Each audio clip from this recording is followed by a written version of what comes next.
और आज का पहला निर्णय भी जो सीसीए से संबंधित है वो गन्ना सीजन, जो आगामी गन्ना सीजन है उसके लिए जो मूल्य तय करने का निर्णय किया गया है। 1 अक्टूबर 2024 से लेकर 30 सितंबर 2025 की अवधि में चीनी मिलों द्वारा किसानों को गन्ने का उचित और लाभकारी मूल्य यानी कि एफआरपी निर्धारित किया गया है। जैसा आप जानते हैं, सीएसीपी, कृषि लागत और मूल्य आयोग, ये इनके द्वारा गन्ने की उत्पादन लागत, अन्य बाय प्रोडक्ट्स जैसे कि गुड़, गन्ने की खोई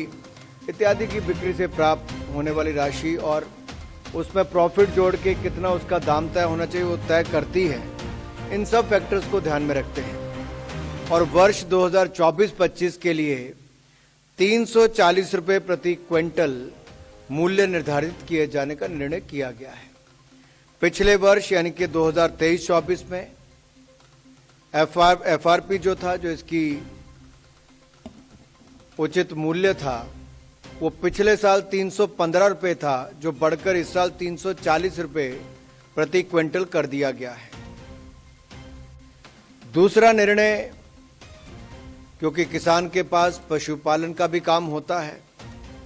तो नेशनल लाइवस्टॉक मिशन के अंतर्गत एक सब स्कीम, ये हमारे पशुपालन और डेयरी विभाग के मंत्रालय से जुड़ा हुआ है। इसमें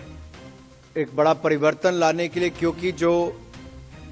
हमारे पैक एनिमल्स होते हैं यानी कि भारवाही पशु जैसे कि घोड़े, ऊंट, गधा, खच्चर आदि की संख्या देश भर में घट रही है और देसी नस्ल की कुछ प्रजातियां लुप्त होने के कगार पर हैं।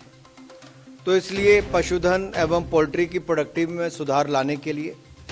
तथा फॉडर और फीड की उपलब्धता को बढ़ाने के लिए नेशनल लाइवस्टॉक मिशन चलाया जा रहा है और इसके अंतर्गत ब्रीड इंप्रूवमेंट, नस्ल को सुधार करने के लिए ब्रीड मल्टीप्लिकेशन फॉर्म बनाने का काम हो रहा है। अच्छी क्वालिटी के फॉडर के सीड प्रोडक्शन और सर्टिफिकेशन संबंधी कार्य किए जा रहे हैं और इसके लिए एंटरप्रेन्योर्स के रूप में कोई व्यक्ति हो, इंडिविजुअल हो, सेल्फ हेल्प ग्रुप हो, फार्मर प्रोड्यूसर ऑर्गेनाइजेशन हो,